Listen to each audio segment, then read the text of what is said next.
Good afternoon, everyone. It's Hanifa Menon from hearthealthbrainhealth.com, encouraging healthy grieving and mindful actions. Today, my contemplative time has been really focused on chakras.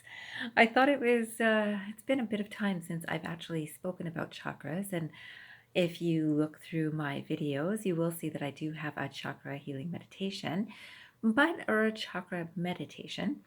But I realized that a lot of my clients actually do work with chakras with me. I do encourage this. And oftentimes people forget why we are working on chakras. And I can tell you, I don't know what you might think about chakras when you hear about them, but only a few years ago, several years ago, I can tell you that if anyone was speaking about chakras, I really thought it was out there. I really thought and felt that, some people believe in that. I can be open to different people's thoughts or beliefs, but it wasn't until more recent years that I really started working with these and understanding the depth of chakra systems. So today I wanted to talk to you a little bit about chakras and wanted to make sure that you know that I'm going to be starting a new series to help you understand each chakra properly, and so that you can understand how to focus your mind, your thoughts, your awareness of what you're doing if you do use these ideas of chakras in your day-to-day life experience or through a meditation.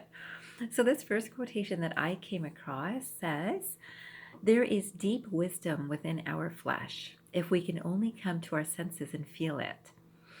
There is deep wisdom within our very flesh if we can only come to our senses and feel it.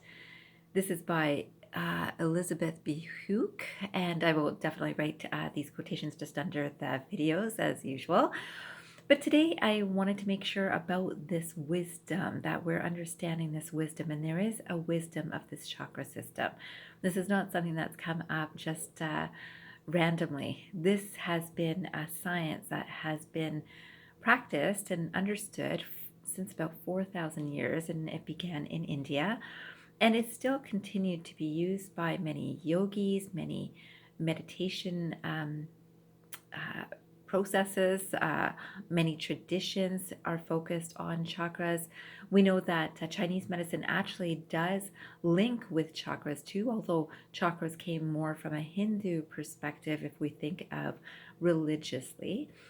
And this is all about raising our consciousness. So just so you know, the chakras are intended to raise consciousness.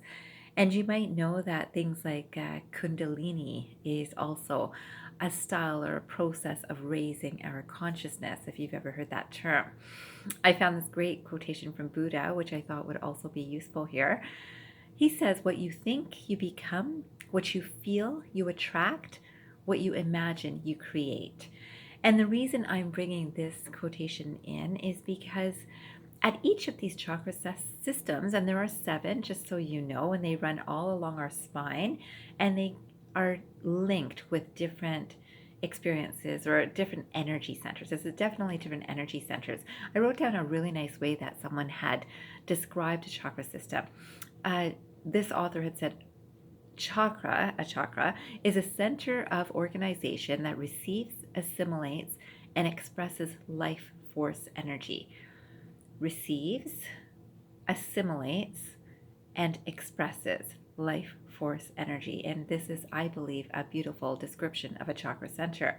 There are 7 levels, as I mentioned. So remembering that we're going from the root, which is at the tailbone. And again, I will talk about all of these chakras in my future videos that I'll be making. Hopefully within the week or 2 weeks. I hope to finish that entire chakra system to help you understand them. But it does run from what's known as the root chakra, which is at our tailbone, and the crown chakra, which is at the top of our head. And I wanted to make sure that in this video I help you understand that it is believed, both in terms of spiritual tradition and in terms of consciousness studies, that there is this evolution of consciousness from this root to the crown. And there's definitely studies showing that energy is building, and as energy builds in one area, it actually helps to allow an awakening of the next area. So this description, again, is coming up in consciousness studies, a little bit in quantum physics studies, and certainly has definitely been around in a lot of spiritual studies. So I wanted to make sure that you know that the lower levels, which is again from the root to the sacrum to the solar plexus, all of these areas are known as the lower level chakras, and these levels are very much about the how we'll say the practical elements of life. They talk about the practical elements would include familial relationships and survival. Familial relationships falls into these lower levels. Higher level chakra systems are from the heart to the throat to the third eye to the crown, and these areas are more linked to higher consciousness. They're linked to meditation.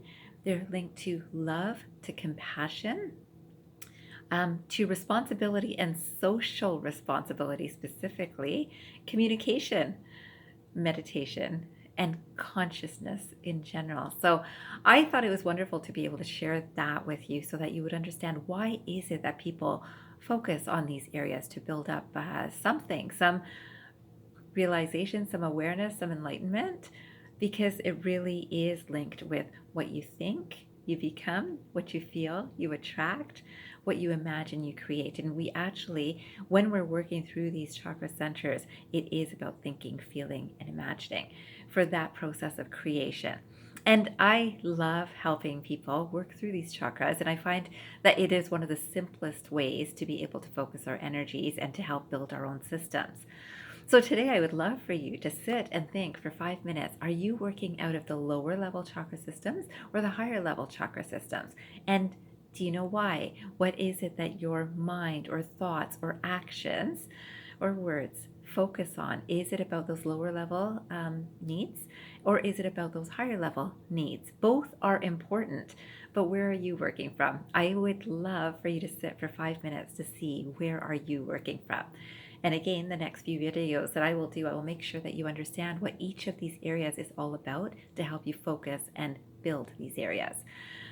I wanted to finish today with a quotation which I absolutely loved. It's by Frederick Lenz, and it's a beautiful quotation. It says, "The chakra is a doorway.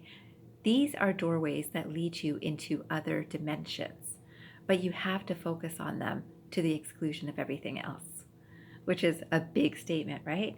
The chakra is a doorway. These are doorways that lead you into other dimensions, but you have to focus on them to the exclusion of everything else. And I have to tell you that this really is possible, certainly in meditative times.